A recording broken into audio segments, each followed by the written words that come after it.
With so many strategies one could employ to build wealth, it's often hard to know where to start. I like to start by trying to understand what the new world will actually look like. Will governments and central banks keep printing money out of thin air? Will technology continue on an exponential growth curve? Will change occur in global power dynamics? Then I'll bring it down locally a bit more. What are the strengths, the weaknesses, the challenges, or whatever in the country that I'm living in? Then I'll bring it down into the household level. What can I do today which will be worth more in the future? This is where it gets interesting because maybe that's about changing how I earn money or how I build my business, or maybe it's just as simple as taking the wealth that I have already and placing it in the right buckets to prosper for the future.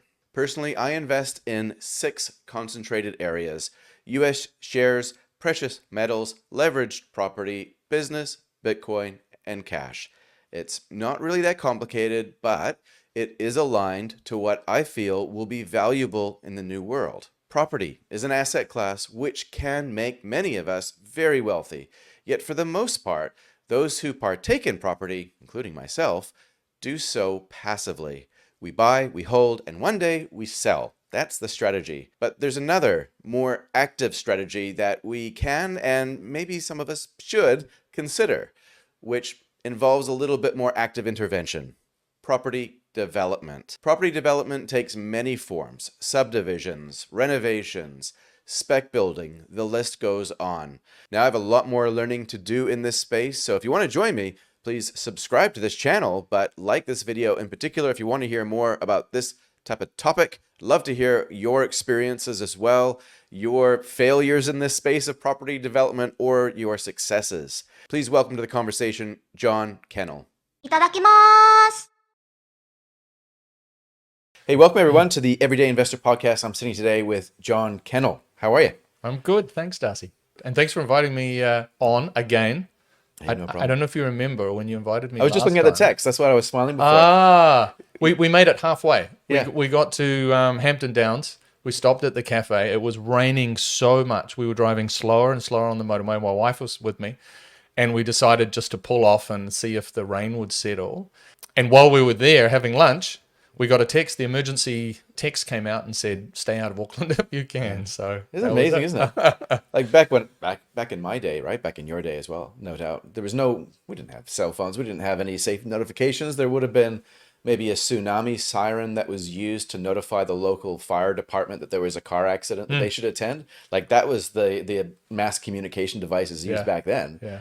And still used in some places. But yeah, it's amazing how quick we are to notify everybody of dangers, even when there sometimes isn't dangers, which then creates a bigger problem when they're now suspicious that, hey, maybe it's not going to be a bad storm, but it really is. Yeah. Right. In this case, it was good. I mean, it was bad enough that we decided ourselves to get off the road. Yeah. So, Sure. keeping people out of Auckland was probably a good idea. But we do get them from time to time, don't we? Alerts for different things. And Yeah. it does dumb it down a little bit, doesn't it? Or make you a little bit numb to it. That's Like, right. Oh, there's another like level 5 alert. Yeah, that's right. It's probably a pretty good segue to talking about the property market, right? Because doesn't even matter if it's property or if it's just regular investments, there's warning signs going off all the time. And it doesn't necessarily mean that there's imminent danger, but like in share markets, there's the 2 and 10s inversion of the yield curve, bull steepening yield curve, which I was reading about last night. Super fascinating. With the property market, it's a cyclical beast. Interest rates go up, generally prices go down. When interest rates come down, generally prices go up. So there's a cycle there. And I think I'd like to talk to you about that today. But before we get into that, why don't you give our audience a bit of a background as to what you do and why we are having this conversation. I am a property investor and a property developer, residential medium density. All right. So I bought my first investment property in 1997. I was living and working in London. I came home to Cambridge. Mum and Dad had always told me I needed to buy property. And I'd saved up a deposit, came back home, got in a car with a real estate agent, drove around, picked one, bought it. That was 1997. I still own it today, so 27 years. And that's pretty much my portfolio overall, right? If I buy a property and it works, then I don't sell it. That's what banks are for, okay? If you need money, you borrow it. You don't need to sell the property. So I bought another property before I came back home in 2002. Came back with my wife. We settled in Cambridge and bought a few more, renovated, added value. So a little bit of a, not the Burr model, if you may know about. We didn't flip. We just added value and held. Do you want to break down that Burr model now that you mention it? But the basics of it are that you buy a property, you renovate it, you get it revalued, and then you sell it. Yeah. Right. So I think it's pretty much that. I'm not sure what the B's and the R's mean. Yeah. But Money printer go Burr as well. Yeah. So it Okay. works really well. All right. Okay. But no, I'm very much buy and sell. I see myself as a farmer. I mean, I grew up on a dairy farm, and it's I think very much long term, and it's about building assets. Well, look, if I come back to it, 1997, one of the things that the kind of the driver that made me buy was reading Rich Dad Poor Dad. I think the book had just come out. I read that book, and it really clicked when I read the part about making money work for you, right? Instead of working for money, make money work for you. And then I looked at that, and I started doing some calculations. If I bought a property and I paid it off over 25 years, I'd be left with a property. But what if I bought one and I borrowed against it and bought another, and started doing a couple of calculations and got pretty excited? Well, here we are 25 years later, and those calculations that I did have panned out. They've worked, right? Better than what you thought.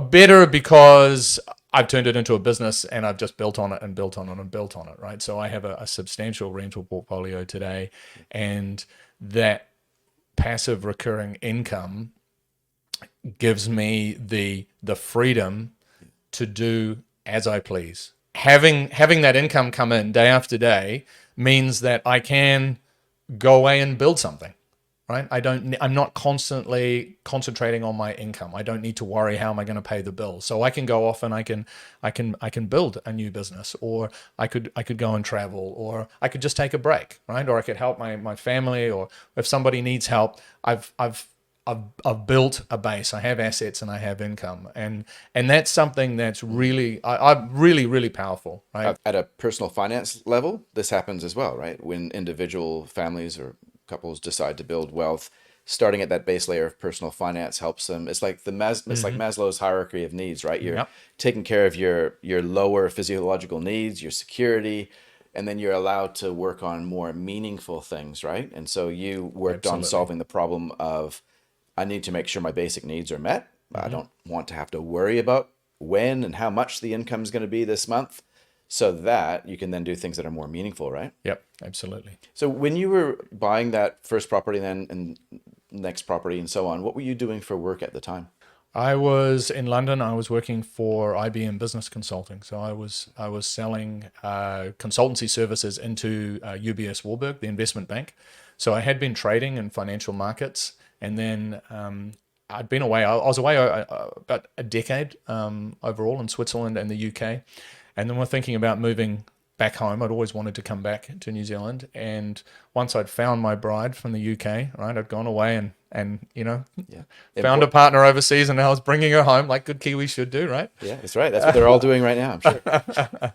And I thought, what am I going to do in New Zealand? There's no financial markets really to speak of, and with the time zones, you'd be up all night and so on. And I thought, and that's when sort of IT sales. I thought you can do pretty well in IT sales. I knew a few people doing it, and they were making pretty good money. And it was a kind of a small shift from financial markets and trading to selling to those guys. Sure. I understood what they were doing. Yes. So and were any of those skills kind of transferable to when you started doing property transactions? Which ones in particular?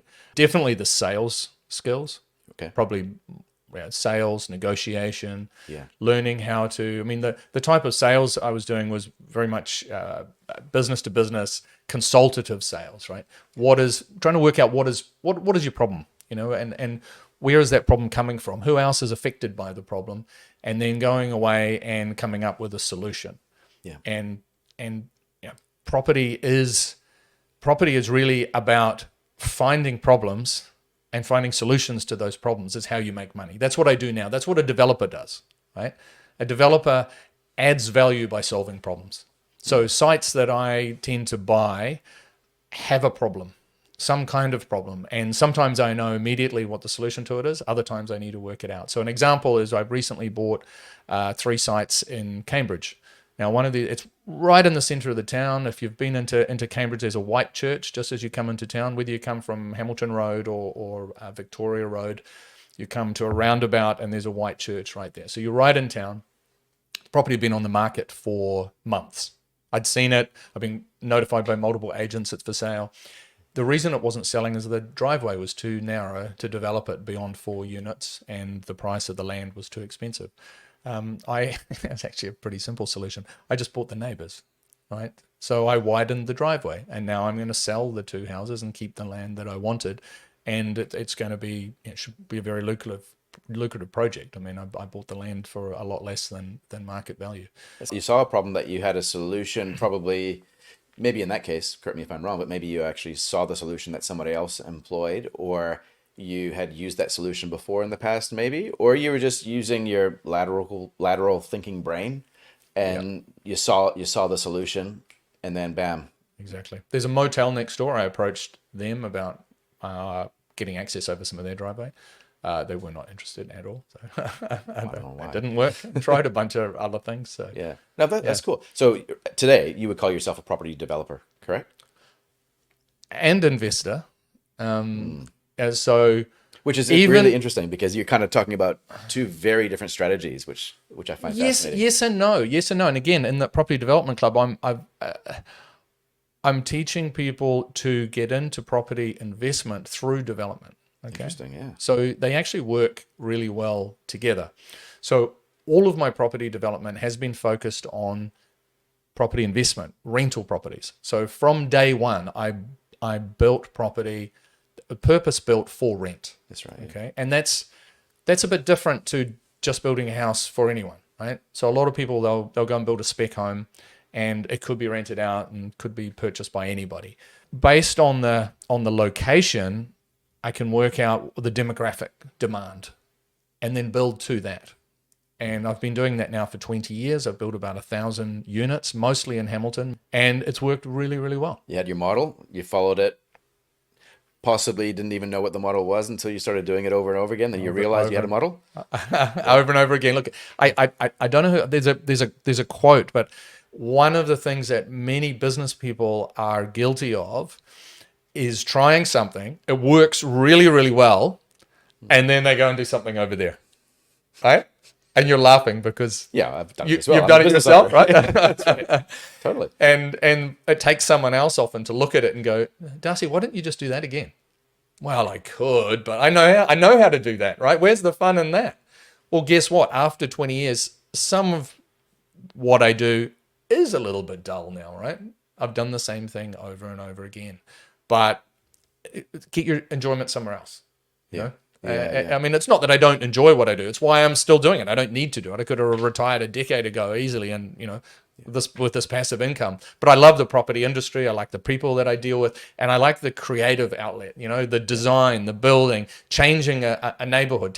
Generally, I take old rundown houses, past their best before date, right? People shouldn't be living in them. We get rid of them and replace them with warm, healthy homes, So it's a kind of a win-win-win because we're selling off the plans to mum and dad investors, and most of the people who buy from me through Assured are buying their first or second property, and that's it, right? They're not going to buy any more. They buy 1 or they buy 2.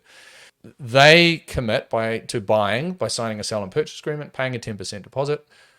I can take that commitment to the bank. The bank will happily fund me to build those houses. So those property investors are actually creating new housing, which is not something you'll hear in the media. No, that's right. All right? Yeah. Landlords are greedy and evil, and they steal houses from first home buyers. And property developers are the spawn of Satan himself. Absolutely. Yeah, all right? Totally.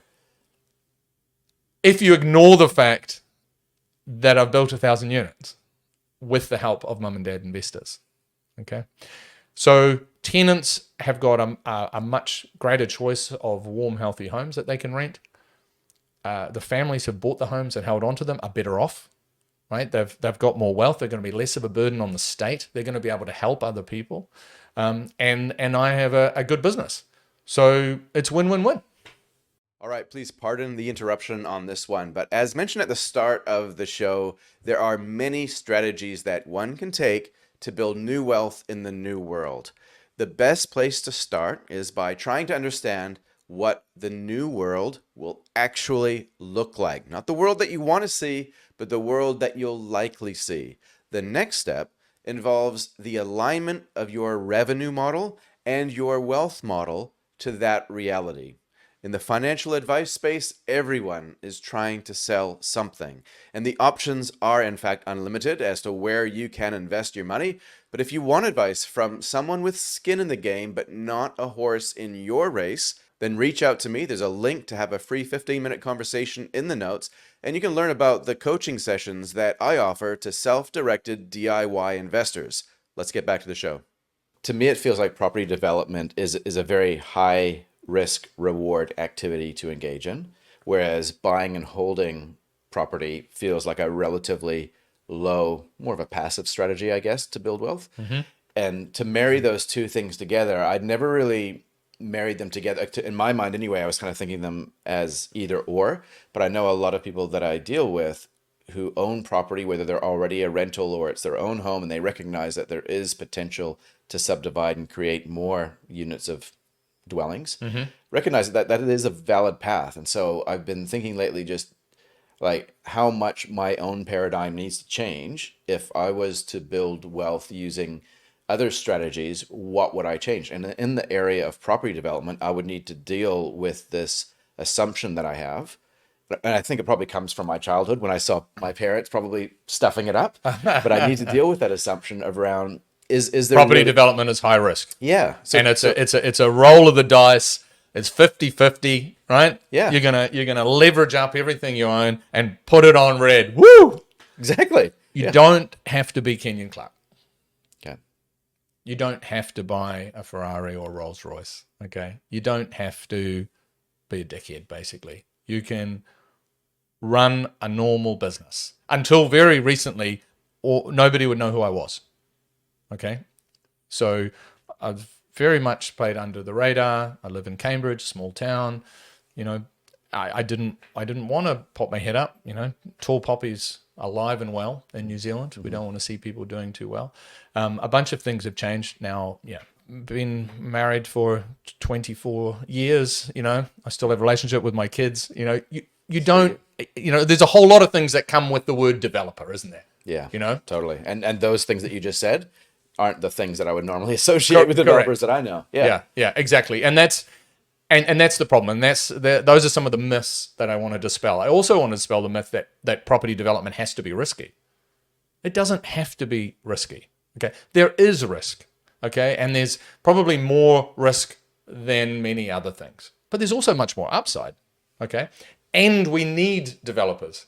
We need more housing, and we need especially more affordable housing. And who's going to build it? The governments don't build housing, okay? Councils don't build housing. In fact, the only people who build housing are builders and developers, right? People build housing. Someone has to run it. Someone has to finance it. Someone has to spend the time and the effort and the energy to herd cats, you know, to make it happen. And that's people. And that's, again, part of the Property Development Club is if I can teach more people how to do developments, if I could teach 5,000 people to build 10 homes each, right, then I've built 25 times more than KiwiBuild, who have built now, out of the 100,000 homes, as of December last year, they'd built 2,229 from the 100,000. Okay. If this were one of the old school tests, you're like fifth form, and you had to write your name on the top, that's basically what they did. They wrote KiwiBuild, and they got 2% for writing the name. And how much did they spend in the process? Right? And this isn't about one party or the other. In my experience in 20 years of doing this, no government or council have ever made housing more affordable. They've only layered on cost. I sold my first lot of townhouses on Gadsby Place by Waikato University, 3-bed, 2-bath for $275,000. The last 2 bedrooms I sold on Kalani Road was $689,000. The difference between them, one's got a little bit more insulation and double glazing. The rest, cost. And where does that cost come from? Regulation, fees, consulting reports, just stuff. And that stuff that basically comes from bigger government. And so there is this, I And guess, the this, massive industry around housing, the consulting industry, this whole thing that feeds off it. okay. So I wanted to ask this question later on, but I can't hold back. Is property development or even property investment, is it an ethical investment? 100% it's ethical. So- It's not just ethical, it's essential that we invest in housing. Okay. What would you say then to, say, the couple who has more than enough ability to leverage up a little bit of debt and to either buy and hold something or to do a development of some sort? What would you say to them if they said, but no, that's taking away the opportunity of someone else to own their own home? I know it doesn't sound logical, but this is how a lot of people do think. Sorry, I shouldn't put that down as illogical people, but there is a certain mindset, a certain way of thinking that has seeped into a certain type of people, which I feel stops them from solving other people's problems really efficiently. Yeah, But absolutely. also it stops them from getting wealthy. I had a comment like this on one of my social media feeds today. Exactly that. Right. You know, you're the problem. You just want more of this. What they can't seem to understand is what I want to do is build more housing, because I believe that the only thing that's going to make it more possible for young people to get into a home is if we have more homes. Put it this way: if I don't know, let's say the aliens, okay, friendly aliens, they decided we needed 1 million more homes, and tonight they just appeared, right? And they're all plumbed in, and they had driveways, and they were ready to move in tomorrow morning. Would house prices be higher or lower? Yeah. Pretty simple, really. And yeah, there's a whole lot of other things that you can say around that. But at the end of the day, if we had 1 million more homes, we wouldn't be talking about housing affordability. So And I think, like, I understand it though, to be fair, on people who do have the view that housing is an unethical investment class. I understand it because I understand that they're probably looking at that, that pyramid structure of hierarchy of needs. They would look at someone like yourself. Hey, you have plenty of passive income. You have more than enough wealth. Why are you still building when you have enough?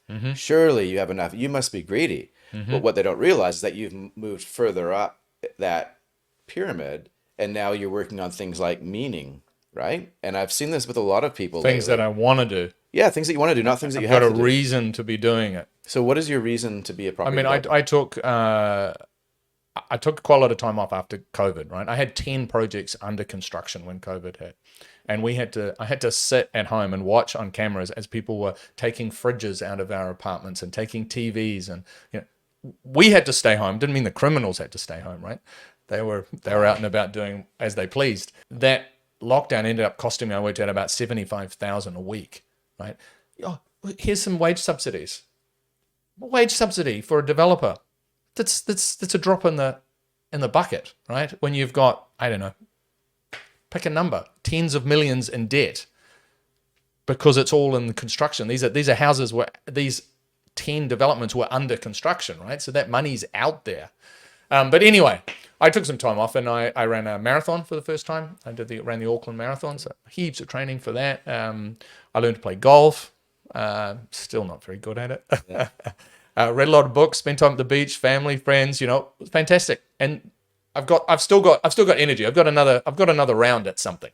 It's taken me 20 years to build Assured to where it is, and it's ticking along, and that's doing great. But I want to do something. I want to do something meaningful and something that makes a difference and moves the needle. And so the needle that you're trying to move is what? Is more housing.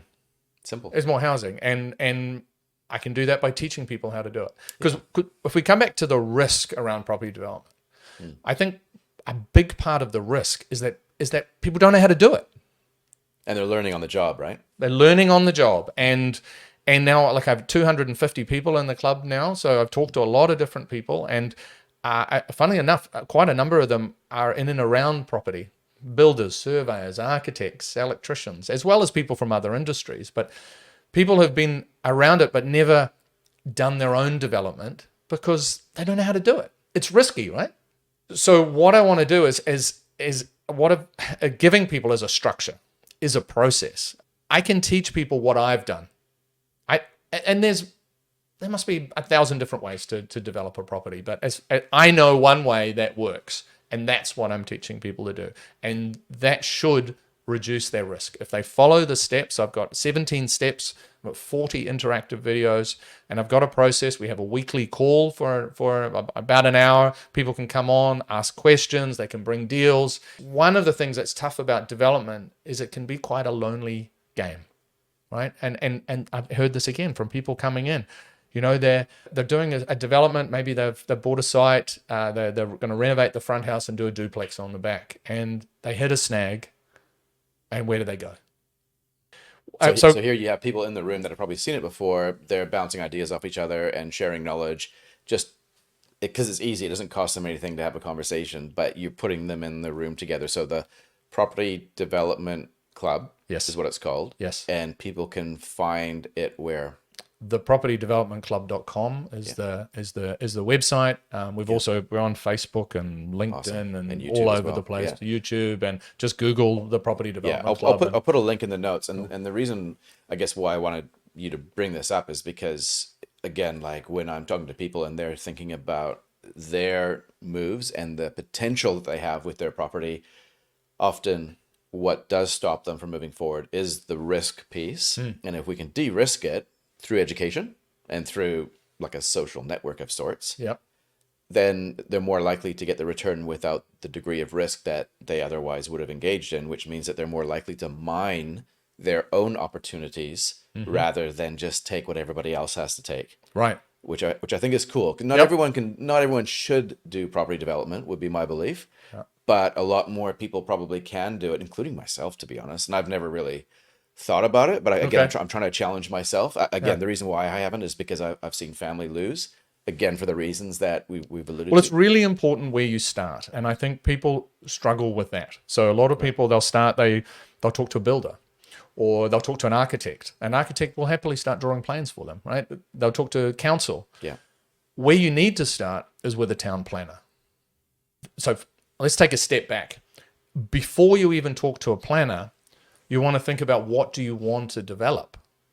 Okay, what do you want to do? Do you want to build a commercial building? Do you want to do a strip of retail shops? Do you want to build a couple of houses? So I teach people to start with a couple of townhouses, right? Start with 4 or 6 townhouses, say. So keep it manageable. So now you've got some kind of a vision or a goal, okay? So you've got a starting point already. Yeah. So then you can go to a planner and say, I'd like to build 4 or 6 townhouses. Where can I do it? And then they can show you the planning maps and go, well, these streets won't do. Don't go anywhere around here. But all of these places, all of these streets, you should be able to build townhouses in there, right? Sure. So now you've got a starting point. So you can go and look for sites for sale, talk to agents in the area, and then you'll identify properties. Then you can take those properties to a planner, right? Set back to the same planner and go, will this do it? And then you'll start, and there's a whole process from there. But if you can at least start like that as a first step, sure, it'll save you a whole lot of trouble. Because the alternatives are, you start talking about plans, right? And I've seen people have advanced plans drawn up, and then they find somewhere down the line they can't even build those on the site. They might have paid too much for the land. Yeah. Because they thought they could put 6 townhouses on it. And now they find out they can only do 3. It's the same old thing that you see with everything. You start with what you want to build in your mind first, before you then go out and you start initiating some of these steps. But if you start working on the steps first before you think about where you're going, of course, you're going to trip up. So, okay. Exactly. So planner, watch list, you find a property, check back in with the planner. Yep. Looks like this could work. Yes. What would be some of the next most likely steps that people would have to take in terms of the next step of due diligence? Quite quickly then, I like to actually get the land under contract. Okay. Because there's no point spending a lot of time and money and effort and finding out, wow, looks like a great opportunity, and you go back to the agent and the property's sold. Get it under contract. And this is where I always have a little bit of I'm never comfortable with the way we do property, how we buy and sell. Our system is actually really, really good compared to the UK, where I have bought houses in the UK, but boy, it's a mission because they keep falling over. Right. Whereas here, at least, if you secure it, you've got it. Not going to be gazumped, yeah. But what I don't like is that As a developer, you need to agree to a purchase price before you actually know for sure what you can build. So that's always a bit of a, But that's also another way of saying risk, right? yeah. Uncertain outcome. Yep. So right when there's some uncertainty that the dollars will actually add up, you are taking your first big step of risk, right? Where you're stepping into the unknown because you have to make sure that the price that you pay allows enough At this margin. point, though, you're only conditional, right? So you haven't actually taken the risk yet, right? All you've done is secure the property, and you want to secure it for as long as you can, okay? Easy to do in a slow market, not easy in a fast market. You know, there are times when I've bought sites unconditionally, right? I've had a call from an agent, I pull over the car, do some numbers on the back of an envelope, and I buy it. But I can do that because I built a block of townhouses next door and across the road and around the corner. So I know the area. And that's one of the things I also teach is to focus on your niche. So not just on what you're building, for example, townhouses, but where you're doing it. Okay. There's a reason that almost everything I've developed is walking distance from the hospital, uni, and CBD because I know that area, right? It's like designing a kitchen, right? There has to be that triangle between the fridge, the sink, and the oven, right? Yep. So Yep. you've got this triangulated sort of sweet spot where as long as those ingredients tick the box, that's your niche. Okay. So take me then to the next step. Let's say everything checks out. You go unconditional. What happens next? Well, so before unconditional, before you go unconditional, you want to actually know how much money you're going to make. Right. So a lot of people, again, they'll go ahead and a lot of things are open. You want to de-risk as much as possible before you go unconditional. You want to work out as much as you possibly can. So that includes, talking to a planner, a surveyor, looking at three waters. And when I say three waters, I mean water, stormwater, sewer, not some political structure. All right. A bulk and location and a feasibility. Okay. Right. You want to put some numbers in a sheet, get those costs as accurate as you possibly can to try and work out what your gross actual profit should be. Okay, so you would go through this process because you want to figure out how much money you're going to make for the capital that you're deploying. It needs to be at a certain ratio to turn on the lenders, but also to really justify the uncertainty that you are engaging with, because you are still engaging with some uncertainty, because presumably there's like a diminishing return to every extra hour that you put into research here, right? Unless you are, because experience will pay dividends in the long run, but when you're just starting, there's going to be that risk or that possibility you're going to overlook something simple, right? And where the risk really comes in is with council and regulation. So the biggest risk to your business as a property developer in New Zealand is the council. Right. Okay. And they can change rules from one day to the next. And I have it with another site. It was a 22 unit site when I bought it. We did all the due diligence. I've been fighting now for 4 years. Have an RMA barrister on it now for some time. I've probably spent close to $500,000 on fees and inspections and all the rest of it. And I'm going to have to walk away. I'm not going to be able to develop it at all. They've just kept on raising these theoretical flood levels. 2 years ago, we had that 100-year storm. The little stream went from, I don't know, let's say about 200 to 300. Right. Yet the model says the whole valley will fill up. So we're talking a Noah's Ark type event. Right? Wow. I can't develop the site, and there's nothing I can do about it. So that's why I say council is your number one risk, and you can't work that out in a feasibility. A planner can't tell you. Yeah. And that's the biggest risk. So. Like we'll skip the rest of how does the process work, but I want to cover off some of the things that have changed specifically over the last, say, 5 to 7 years in this space, because from what I've understood, it feels like the amount of regulation seems to be following an exponential curve, and I wonder where it goes. So if you could maybe take me through some of the things that have changed that have made it a little bit more challenging or uncertain as a property developer, and how that directly feeds into price as well. Sure. I jotted down a few notes before this podcast, right? Like to sort of have a think about what I want to talk about. And I looked at some of the government interventions in the last 5 years alone, and I quickly came up with 13 major interventions. You struggled to find anything, right? Let me just I've just happened to prepare this sheet here. Let's just read off a couple of these, all right? Yeah. Bright line test.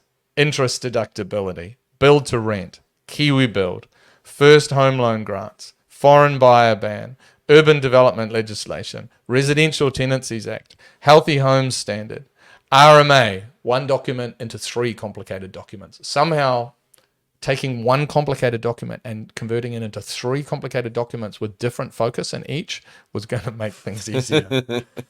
Housing Acceleration Fund, ring fencing rules, progressive home ownership. This is why for years it felt like they were coming up with something new every day. Like the industry shell-shocked. It's just like, what is going on? What are we supposed to be doing? What can we do? What can't we do? I mean, it's just all of these things were coming at once, and some of them were to help first home buyers, and some were to try and make housing more affordable, and some were just straight anti-landlord legislation because property investors are the problem, right? If we had no property investors, everybody would own a home. No, they wouldn't. Property investors are a very important part of the market. If we just change the words slightly and call them long-term rental accommodation providers. I love that phrase. I think Andrew Crosby was the first one who introduced me to that concept. Okay. It's a great, right? Like, yeah. You are a service provider. Correct. That is your long-term rental accommodation provider. No different to a social housing provider. The ownership is different. Correct. It's owned by a private individual or company. For the person who's moved out of a motel with their children into a house, does it make any difference to them? And it shouldn't make any difference to the public. It shouldn't make any difference to anyone else. We need all the houses we can get, regardless of where the funding comes from. So really, this is an issue of idealistic principles around what's best, private ownership or public ownership. And maybe that was more true with the previous government than the present one. I would say over a long enough time frame, they all believe the same thing because government has to get bigger over time in their world. And so it means basically that everything has to be public ownership over the long term, would be my cynical take on things. But perhaps 5 years ago, we just saw a very distinct wave of that crash all at one time. Would that be fair? Well, and it's caused huge harm, right? A huge amount of harm. Building costs are up 30 to 35% since 2020 alone. And how much of that is because of just the rising cost of actual materials versus the other stuff, which effectively is legislation? Well, some of it is materials, and some of that is actually government too, because it's inflation, right? Sure. I don't need to teach you about that. Yeah. Right? Well, hey, that's another episode. They just right there. keep on creating more money. Yeah. And that money is competing for the same number of goods or services. Or in the case of COVID, when you're locked down, that more money is competing for less goods and services. What's going to happen to the price, guys? Must come down, surely, because it's more fair. Yeah. So inflation, definitely. Supply chain disruptions, both nationally and internationally, have caused issues. Staffing shortages, skills shortages, right? And at the moment, this is one thing I'm really concerned about, is not right now. It's in a couple of years' time when the market picks up and we need people to build the houses, when the stars align again, because it's a cycle, right? Yep. Like you said, we're not going to have the people to build the houses. I don't know how many, I've lost track of how many people I know are members of their team moved to Australia. And many of those people aren't going to come back, and these are people who've they've done a trade, they've got experience, and they've had enough. And often they didn't really have any choice, right? The business has been downscaling. So many people in construction are suffering right now. So the workforce has been depleted. The private means of production is severely throttled, so that when the cycle picks up again, there might be issues with new supply coming online, which means prices will go up a lot faster because of the supply and demand imbalance, right? And there's a big issue from the economic perspective. So people often will comment again online and say, you shouldn't be investing in housing. It's not productive. Put it into productive assets, right? Yes. I disagree. Of course I disagree. I'm in property, but I also look at the stats, property is 15% of New Zealand's GDP. Construction is between 6 and 7% of our GDP. Look at globally, construction is 13% of global GDP, right? So that's more than a tenth of everything, like created in the world is construction. And not only that, in New Zealand, residential construction employs 10% of the population, 235,000 people. Okay, it's just such a big impact. Australia, the Reserve Bank carried out a report on a study into residential construction, and the outcome was that for every dollar spent on residential construction, GDP increased by $1.30. Wow. So construction has a multiplier effect because it affects other industries, transport, retail, manufacturing. There's all these flow-on effects of construction, and it's important enough. Like housing is important enough from an economic perspective, but we haven't even talked about the fact that people live in them. We're not building more fridges, right? These are homes. This is where people live. We still have families living in motels, children growing up in incredibly unsuitable environments. Thousands of horrible, broken down, damp homes. I go through them often, right? These are the properties I buy and get rid of. There are a lot of horrible homes in New Zealand, like really horrible homes. And it's investors' fault. It's how we need healthy homes and whatever. No, it's more than that. A lot of these homes are just they're no good anymore, right? They were built to last for 40 or 50, maybe 60 years tops. They've got to go. We need to be building more housing, and unfortunately, no government or council has ever done anything to make housing cheaper or easier to build. Well, there's no incentive to, because the only incentive lies in getting the public on side with any effort that exists to increase and justify larger government, right? So it'll be the Marxist taglines. It'll be, let's go after those with capital to bring them down, because really it should be the state that does this. Yeah. Because we need to get wealthier as a country, and that means the government gets wealthier. There's all these real subtle twists on common sense logic that get used to effectively get the public offside with private capital and onside with public capital. Yeah. And I don't know, like I scratch my head all the time around this. It's probably why I got a bit of a bald spot, right? I just can't figure out what the answer is here. But well, we know what the answer isn't. You only have to look over COVID. The government spent more money than ever, right? Is there any tangible benefit from any of that spending? You mentioned the multiple effect, right? So that just means that when there's $1 spent, there's more than $1 of something that appears as a result. Mm-hmm.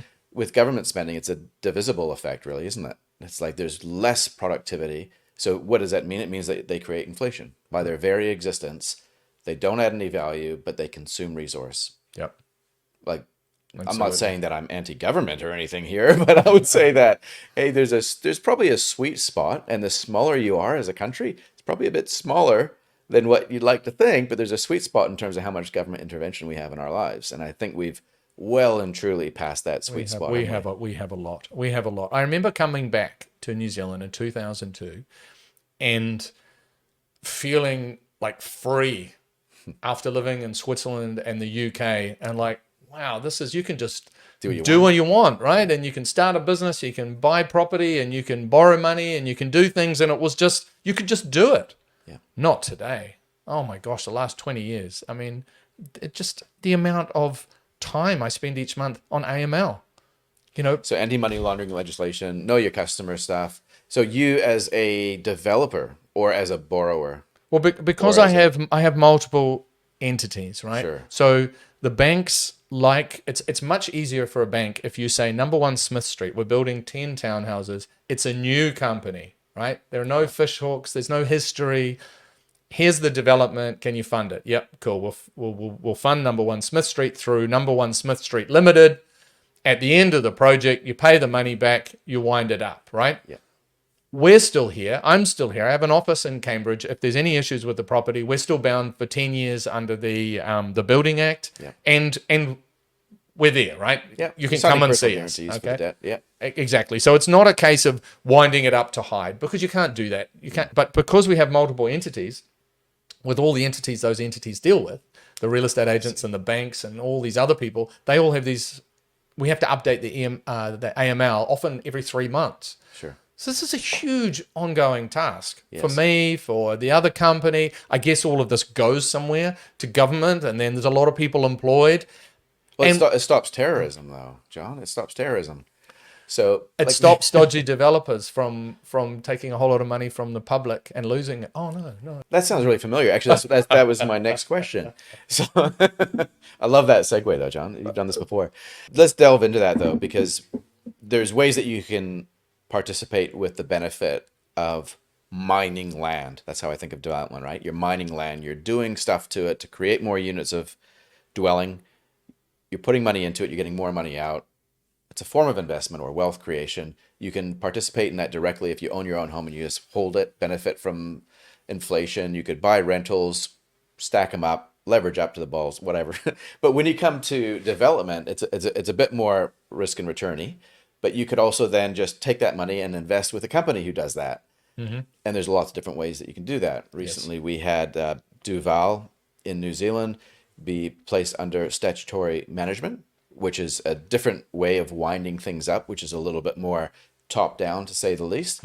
Direct government control, right? Direct government control. Or intervention. They've moved in and they've decided that doesn't matter if you're a creditor and where you rank in the scheme of things, we're going to appoint PwC in this case to jump in there and allocate the leftovers as we see fit, which I thought was an interesting dynamic. Like I understand that that's a possibility, but it kind of feels a little bit overreachy. But maybe there's a reason why, and so maybe it's because they're a massive developer. Maybe they're the biggest developer, and maybe they're of systemic importance. So where do they say you're a property developer? How big was Duval or is Duval? Not very big. Really? No. Like what, number 2 or 3? Or? No. I don't think they were even in top 10 or 20. They weren't very big at all. The other thing, of course, is that, hey, this is, unfortunately, it is cyclical, the industry. There are things that go bust every now and then. Let's cut to the chase, though. Like, what is your opinion on this Duval story? Why do you think the FMA kind of triggered this? Where do you think this goes? I'm incredibly frustrated by the whole thing, right? Appalled, probably a better word. We all saw it coming. If you're in the property industry, you saw him blow up last time, 2008, lost about 90 million, most of it to Royal Bank of Scotland, plus all the tradespeople who didn't get paid. For anyone who asked me over the last 10 years, and I've been approached by many people, hey, we're looking at Duval, they're paying 10% return, whatever. I said, don't touch it, right? Just don't go anywhere near it, because I believe he will blow up again. And I believe that if he gets half the chance, he will do it again now. We could be here in 10 years' time talking about exactly the same thing if he has a chance to do it. So it's just incredibly frustrating. Like, how, when I have to spend so much time and so many people around the country are doing so much paperwork all the time, proving all these things and making sure we're not doing anything dodgy, yet someone can go out there and mislead the public to the tune of $250 million, and that's okay. Oh well. Gosh, who would have known? There was no warning sign. There's no warning sign. No warnings at all. And what's really really annoying is that I'm a property developer, right? So now I'm in the same boat as he is. I'm like him. That's going to rub off on me. I don't take people's money, right? I've done a couple of JVs years ago with some friends, and they've been on at me for ages. Hey, John, can we invest in your developments? And I did a couple, and that was it. I borrow money from banks, generally from ANZ, and that's it. I don't get into borrowing money from people. I don't need to. I don't want to. But yeah, it's just, you've got the people who invested their savings. You've also got a lot of tradespeople, a lot of small businesses, people with, it's mum and dad and it's 2 staff, and they're installing kitchens, right? And these guys aren't on big money. And then they're, maybe this month they're not paid, and it's $6,000, and they're like, oh, and there's a story, and then next month there's another 12,000, and you go, well, why don't they stop? Well, at this point now they're owed 18,000. Do they stop when you say, hey, we've got some more units, can you come and do them? You're like, no, go away. Well, yeah, what's going to happen to my 18,000? This went on for months and months and months. So some people had borrowed against their homes to buy the stock to install in Duval properties, and they're not getting paid. right? It's just not right. It's just not right. What do you think needs to happen to reduce the likelihood that this sort of thing could happen again? Do you think that prohibiting developers from creating any sort of financial product or offering off the back of that, that's a no-brainer? Regulation won't stop it. Regulation does not stop this stuff happening. Did it stop? Who was the Ponzi scheme guy, the super famous guy in the US? Which one? Oh, Madoff. Madoff. Yeah. Did it stop Madoff? They've got all kinds of, the US has got regulations up the wazoo, you know? Regulation doesn't stop bad things happening. Yeah. Does it? It just doesn't. It It's just makes just a it harder fact. for the people that aren't doing bad things is effectively what we're saying. Right? Exactly. So the efficient market hypothesis is something that I think can apply to a lot of areas. So all available information has been factored into the price that the market is willing to pay for something, right? So I think of a property that has the ability to put 4 extra dwellings on there and X amount of profit at the end of it. Surely it's just an engineering problem to be able to extract all of the potential bits of information that need to be extracted to be able to figure this all out, right? So Correct. surely the market, if it was efficient, would accurately price properties with potential as if that potential had already been achieved. But that's not necessarily true, is it? To some extent, yes. Okay. If it's a flat level site in a medium density zone, If it's and really obvious, it's true. But if it's less obvious, like the driveway, for example, and not being able to solve that just by looking at it within the confines of the opportunity, right? correct. Got it. And so that's where I guess really there is opportunity with property development, no matter what, is when you're looking at things that do have quote unquote problems, right? Well, we probably need to define property development, Sure. because property development is, for a lot of people, it's removing that old house and putting some townhouses on, right? Sure. Property development is, and this is like, I give this advice to some people who've contacted me, about the club, and they're like, well, I don't have the money. I don't have $1 million, right? So this doesn't help me. Well, you don't need $1 million. If you want to put a little bit of time and energy, effort, maybe, and a little bit of money, there's no reason why you can't become an expert in your area, in Massey, right? And keep an eye on all the land, be in touch with the agents, do your due diligence. And then when sites come up, if you find a site and you take it to a planner, and you could get that site under contract and you can offer it to a developer, right? Because that's got value now. You've it's proof of work. You've put the effort in. You then give it to someone like yourself, for example. And I'm like, oh, okay. Oh, cool. Okay. That's, can I pay your finder's fee? Right. Is that one of the business models off the back of the property development club that you're kind of hoping would come to fruition? No. No. But it'd be quite a nice side effect though, wouldn't it? If people just Absolutely. presented Yeah. you. Yeah, potentially. Yeah. But I'm not in that doing lots of developments mode, but it's something that could come back into the club.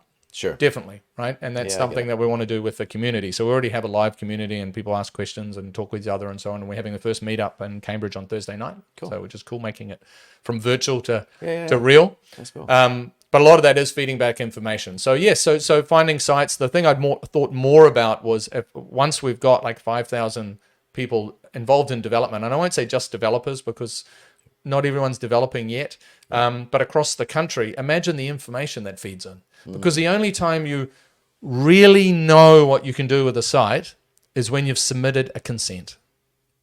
Before that, you don't know. Even a pre-app meeting with council is non-binding. Right? That's what happened with that site that I said I can't develop now. They were concerned about planting some trees on the hill. Right. And I ended up spending 21 nights listening for bats and having looking at certain plants, and the list just goes on and on and on. But so all that information feeding back into the club, that's really cool, right? Because only once you submit a consent that you get a formal response, right? Yeah. And it's only once you get a decision on a consent that you know, aha. So if you bring another site next door, and it's within a reasonable time frame, you'll get the same answer. Got it. But if we can start feeding that kind of information back into the club, and you know what's going on in different councils and what's being allowed and what's not, that'll be very valuable I get it. for the Because community. right now, all that information is siloed, and it's not actually. Well, in one developer's head, right? exactly. because 99% of developers in New Zealand would not do any of the things that I'm doing. And this was me up until 5 months ago. I kept everything to myself because how did I find out the information in the first place? By spending a lot of money and time and sleepless nights, right? It's the only way you learn it is by doing it and by losing money and making mistakes. And it's hard work. Yeah. Property development is hard work. And I'm not saying there are not lots of other hard jobs, but bricklayers, that's hard work, man. There are a lot of hard jobs, but property development is it is tough. But a lot of it is the uncertainty, right? So you try and de-risk as much as you can and try and work out as much as you can, but there's still that uncertainty. And that's what I like about, I guess, the present age that we're dealing with, right? Is that we're in a world where we can share this knowledge using things like podcasts and internet. Yep. We can do that now, whereas we couldn't before. And so it's kind of flipped the whole thing on its head, where before we wanted to hang on to our IP. Now we want to give it away, which is actually really cool, right? That is Because cool. We're doing It is something cool. good. We're Yep, literally absolutely. building wealth in other people's lives when we give away our secret sauce. Uh-huh. And funnily enough, we feel more fulfilled, we feel happier, and we actually get paid in the process. It's mysterious, right? Well, I'm hoping that's coming, but Yeah, it will. It will, right? Like it always does. You give and you shall receive, John. It works. Trust me. yeah, I sure you see believe 100%. I saw it actually in sales as well. Right. You know, if you're putting in the effort and you're going out and you're meeting customers and you're getting to know people and you're working out their problems and you're bringing solutions and potential solutions and you're just putting all this energy and effort in, something has to come back. It does. Right? Yeah, It just has to come back. Absolutely. I've seen that with real estate agents, especially, right? Like working alongside real estate agents, you learn a lot Right. about human behavior, how to build a business, how not to build a business, and how to give before you receive. And that's kind of what I was alluding to is if you help solve other people's problems at some stage, problems get solved for you and you get given stuff. It reminds me of a Zig Ziglar quote. So you can get anything in life that you want as long as you help enough other people get what they want. That's cool, isn't it? So that's basically exactly what you're talking about, isn't it? It's if you help enough people, then Yeah, it comes back to you. So let's finish up on a few positive things that the government has done, which I can't even say that without laughing. But in this area of property development, I don't want to kind of make it sound like we don't like the government, or we, even though sometimes it's kind of true. But what would you say in terms of the property space? Like, what are some of the good things that we've seen in terms of initiatives or legislation or rules or whatever? they are saying the right things. I think they are consulting with industry. Right. They seem to be bringing a practical kind of real world approach to their ideas. So not like sometimes in the past where I hear this talking head and I'm just like, where did you get these ideas from? Right? Yeah. This is just not going to work, or this is going to drive up house prices or drive up rents, all of which has happened. They are saying the right things. And so I want to believe that we'll see change. It's so dope. I mean, some of the things they've done, they've brought in, or they are bringing in the ability to build a minor dwelling up to 60 square meters without consent. Okay. They are bringing in remote inspections potentially, right? Which will, somewhere like Auckland, imagine the time save for a building inspector. And that leads on to the third one, which is minor variations. So I just had this, I'm just renovating my batch in Pauanui, and there was an issue with the size of a beam. So we had to get the beam redesigned and manufactured. That was I can't remember, it was a major or minor consent amendment. But the point was, as long as that amendment was processing, we couldn't get any inspections. So everything stops. So the whole development stops, right? So they're changing the rules around minor variations that you can have them inspected. They still have to meet the building code and all the standards and so on, but you can basically sum them up at the end. Yes. And put in one consent to be processed. Very practical, very logical, save a huge amount of time and effort. And right? this is most likely come from consultations with people within the industry, funnily enough. Yep. Rather than Das Kapital. They're actually talking to the people. Correct. Right? That's cool. Correct. So the things they're saying are good. Now, And also I've seen it with some of the pressure they've put on councils around density rules. So some of the councils, you can now build closer to the boundaries, increased height to boundaries, so which makes a big difference. You can build a more bulky building, right? So you can get more onto the site, and yeah, just a lot of, in medium density zones, sensible things that enable you to get more value out of the land. Okay. The problem is with all of these things is councils, until they get control of councils, nothing they do will have the desired effect. Until you have consent from council, you can't put in a toilet or a sink or anything else. You see? So it's a little bit, it's not really a dwelling, it's a 60 square meter outside room. Right. Hopefully they can find a way to get it through, but I can't see it, because you won't be able to hook a toilet into the council system without a council consent. Right. And that's where then we're back to square one. So they've come up with a way to push back. Got it. I see. So there's all this power and control issues going on with local government, centralized government. Centralized government gets all the money. Local government gets all the cost. That's exactly it. Councils hate development. Yeah. Right. It's more people, it's more cars, they need more schools, they need all the rest of it. And so the funding model's broken, right? And that's probably another discussion. But somewhere like Switzerland has a different funding model where the state gets a share of your income tax. Now, wouldn't that be amazing? Can you imagine if, like in the Waikato... Like the council, you mean? Council getting a share of your income tax? Effectively, so a council ends up getting a share of it, yes. Oh, right. Yeah, so the councils actually compete with one another to attract more people to the area, okay? Yeah. So somewhere like Hamilton, which is growing, which is an attractive city for many reasons, close to the beaches, good schools, you can still housing affordability. There's a whole lot of reasons why people want to live in and around Hamilton. That city should be getting a lot of funding, right? Because we've got a ton of new houses going in and we need new schools and we need all the rest of it. But it's not getting the funding that it needs. So something has to flip with our funding model. Yeah. All right, let's finish up, though, around just some general commentary on where we're at from a bigger macro picture right now, because as alluded to already in this conversation, things are cyclical. Everything is cyclical. And with property development, real estate in general, it goes up, it goes down. And we're in a situation right now where the property market, certainly from where I sit, and I'm dealing a lot with people who are, I guess you'd call them the upgraders. Okay. Those are the people that maybe they've already got their first home. They're looking to either buy a rental or sell and buy a much bigger one or do a renovation. Okay. So they're kind of in the thick of taking the next level, right? Mm-hmm. And for those people, especially if there's any sort of job insecurity, especially if they're aware of current global events, interest rates, and the impact on things like that, they are the ones that sit on their hands the longest. But then when they get off their hands, they take quite bold action. Okay. Which is what I saw following the global financial crisis. So from 2009 to 2012, it felt really similar to this. But then it was the people that seemed to be the people I attract, I guess, those were the ones that just went ballistic. And they took bold steps, buying big property, buying rentals, not selling their first home, buying another one. And that's kind of what I can see happening again here. But I don't know if we're there yet.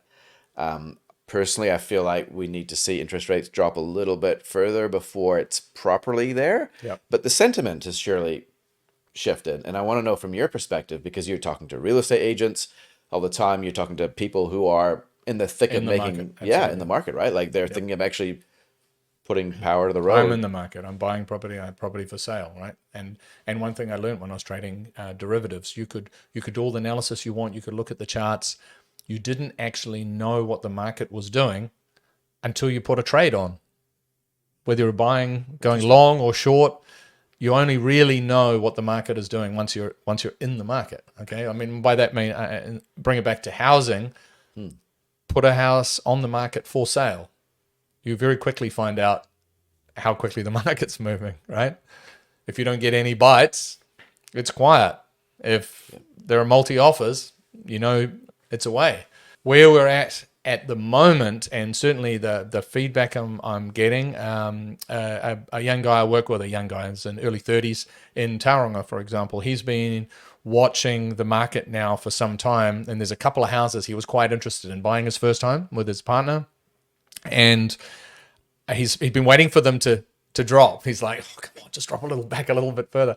And recently he said those properties that he'd been watching are gone, right? So they've gone. Others that he was a bit less interested in, a lot more people at open homes. There's a lot more activity. Things are starting to move. I'm hearing the same from real estate agents. I'm seeing the same myself with property. Not so much on the development side. The developers are coming back, but it's still quite early. I mean, I've just recently bought a couple of development sites. I'm still looking for development sites, but then I'm very much a contrarian type investor. So I like to buy when others are fearful, right? And sell when others are greedy. So I sold a lot of property in 21, even sites that I had intended developing. But once I saw it start to move, I sold out. So I'm like very low debt at the moment, some of the lowest I've ever had. So I'm in buying mode, but I'm not in any kind of rush because I agree with you. I think the rates need to actually come down before people will buy, because for a lot of people, I mean, you know this better than me, New Zealanders tend to buy houses. The way they buy a house is they go to a mortgage broker and say, how much can I borrow? And the broker says, you can borrow 500,000. So they look at their balance. I've got 50 grand. Okay, I can buy something for 550. So and then they've got to service that, right? So until the rates actually drop and that money's coming into their account, they're not going to be buying. They can't afford to buy. Demand hasn't changed. I think there must be huge pent-up demand out there for first-time buyers, for people moving up. They're sitting and waiting, and this is another problem. We have 30,000 houses on the market today, okay? The average during kind of the spring, summertime when things are moving quickly is maybe 20, 25, and then winter's often slow, 25 to 30. So we're at the upper end of that range. So there are a lot of listings on the market. But we haven't seen like heaps of new listings come on, really. We haven't had this spring rush. So I think a lot of vendors now, think about it. If you were selling at the moment, all you're hearing is, well, interest rates are coming down. Prices could be going up. So do I want to sell now or do I wait a little bit? So I think we're going to have this waiting game for a little bit longer. But flush out of the existing stock, perhaps. Correct. And then as supply squeeze. Yeah, definitely. That's what I think is going to happen is that these 30,000 will get chipped away at, right? So we'll get chipped away towards the end of the year. We'll probably get another rate drop on the 9th of October, another one in November, hopefully a decent sized one in February, and we could start churning through that stock. We're at a 5-year low in building consents. So there's not a whole lot of new stock coming on, People look around and go, well, rents are quite soft at the moment. Well, a lot of that is accidental landlords. Right. You've got 20 units you need to sell. You can't just sit on them. You need to pay interest. You rent them out. So I think once those properties start selling, a lot of those properties that have new ones that have been tenanted won't be re-tenanted. So pressure will go on rents a little bit, and that'll help the landlord equation. Now the interest deductibility is coming back, but I don't think landlords are going to jump back into older homes. No. They're certainly the ones I'm talking to. They're looking ahead and going, the government will change again one day. What's the new government going to do? Remove deductibility. So just stay out of it. Don't buy old houses, okay? And we're seeing that in the price. The older houses the gap to new seems to be bigger than normal because the new houses have had all this new regulation loaded on. Aluminium joinery, you now need to put a thermal break in it. You've added 30% to the cost of windows in one hit, right? And you just keep loading all this regulation onto the new houses and the older ones are sitting there. So it's a great opportunity for first home buyers to snap up older homes. They should be out there buying old homes, right? With a bit of land, old house. Too bad if your kitchen's horrible, your bathroom's horrible, whatever. Do it over time. Like in the old days, that's what people used to do, right? They'd buy a rundown old thing and do it up on the weekends or, do it up when you've got the money to do it up. Yeah, I think you're right. I think we are going back in a way to how things used to work. Equilibrium, we're going to get there again. Yeah. In a lot of ways, right? I think interest rates will come back down so that the ratio between making a decision to rent versus buying won't be so far as it is right now. Yep. People will probably just need to see the reality though, right? Like they'll need to see it before they believe it. Well, you can't pay your mortgage with rates that are going to come down. Exactly. And especially if you overlay any anxiety around potentially losing your job because of the recession, which is the reason why rates have to come down. Yeah. So yeah, and it's like anything, right? Like when you're sick, if you've ever had the flu and you try to imagine just going for a run or playing with the kids or exhausting. whatever. Yeah, you just can't imagine that you will ever do it again. But the sun always comes out, that it's a new day. Things actually get better. Like it's spring right now, and it's hard to imagine it, but there will be people thinking a lot more optimistically again. And when they do, you're going to be there, hopefully, waiting to sell your property then. Or Correct. you're going to be hopefully getting ready to buy now, even though it doesn't feel yet like it's a good time Well, to I'm buy. buying now because the consenting process takes so long. Sure. I want to have it consented. I want to have my artist impressions. I want everything ready to go. And then probably the next one, 10 units in Cambridge, I'll probably release in February next year. Sure. And then I'll have others lined up after that. But I'm buying now. I've already got a lot of land now, and I've got properties with consent, but I just want to keep adding to it because I don't like buying when there's a market's whole lot off. of competition. Yeah. Right? Yeah. And right now, you're not getting the competition like you used to, which is cool, right? Like that's how you It's do it. great. Man, we could talk probably seriously. Yeah, we could probably talk for another 2 or 3 hours, John. This is good. Awesome. Okay, so we've talked about the property development course, property development club. Sorry, propertydevelopmentclub.com. Yes. That's where people can go if they want to sign up. Sounds amazing. I encourage people to check it out. Also on YouTube, the name of the podcast that people can go to if they just want to, get some free stuff to start with. Sure. Just put in my name, John Kenel. I think is it? Yeah. I know Instagram's at john.kennel. I think YouTube's the same, john.kennel. Just my name. Okay. All right. Check it out. Connect with you on LinkedIn. You always put out some insightful posts. Love it. Awesome. Thanks, John. Thanks very much.